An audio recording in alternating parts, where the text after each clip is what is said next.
Hi, good afternoon. Joe Rasm here from 3D Systems here at the Technology Incubator, Knowledge Park in Rock Hill, South Carolina. I'd like to introduce you to Dr. Andrew Besmer from Winthrop University. Hi, Andrew. Nice to meet you. So I am from Winthrop University. I teach computer science there at the university. So we have a semi-large computer science program where we're training the next set of students to build worlds that look like the one we're about to show you. So I want to show you a little bit about this project that we were involved in over the first half of this year. We basically were holding a Internet of Things themed hackathon that took place over the course of 4 months. So a very long, very intricate, detailed hackathon where our theme was actually to take this space, the technology incubator space, and transform it into an Internet of Things connected space. So prior to our involvement, there weren't any Internet of Things devices in here, and now since we've left, we have custom IoT devices, we have off-the-shelf consumer-level IoT devices, and we have Amazon Alexa. So all of it working together in a cloud-based scenario. So each one of the projects that you see here today, they're all cloud connected. So none of them are hardwired to each other. They all send and receive their signals from the cloud. So some of the devices that you see are publishers, and they sort of publish data up to the cloud to be consumed. And other ones are subscribers, and they will subscribe to the data, and they'll use that data in whatever way it makes sense. So when you look at a project like this one, where we have an overview of the space as it's currently being utilized, you'll actually see that this project here isn't hardwired to any motion sensors or door sensors or anything like that. It's just connected to the cloud, and it's subscribed to all those events that are happening, like doors opening, motion happening in the space, and so on. We take that data and we create this visualization of what's going on in the space. And the reason we're doing this is one of the things that the space wanted to be able to do was know which conference rooms are being utilized, right, at any time.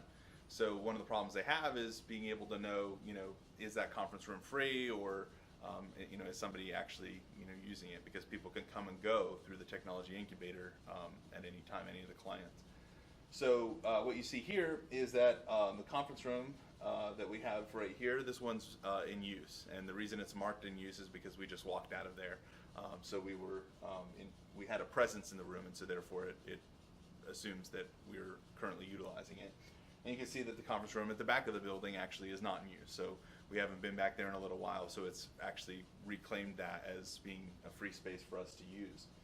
All of this happens live, so if I were to open and close a door, you'll see that the indication of whether the door is open, green, or closed, red, would update in real time. So you can imagine that outside the tech incubator, people might use this for safety, to know whether or not a door has been left open when it shouldn't have been propped open, or justifying utilization costs, or do we need more conference rooms? Are they truly being utilized at the level people say that they really are? By recording and looking at that data over a period of time.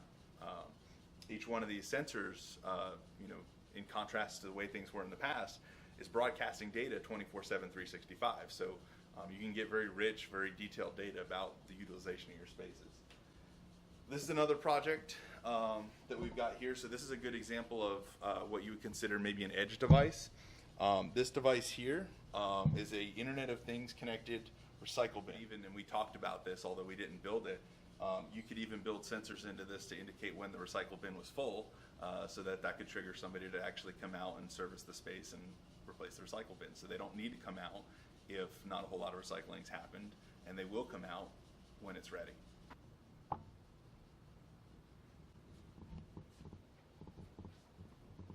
So what we have here is a good illustration of what the after looks like if we actually did use 3D printing as part of one of the projects. So what you see here is all the components actually put inside of a 3D printed form factor.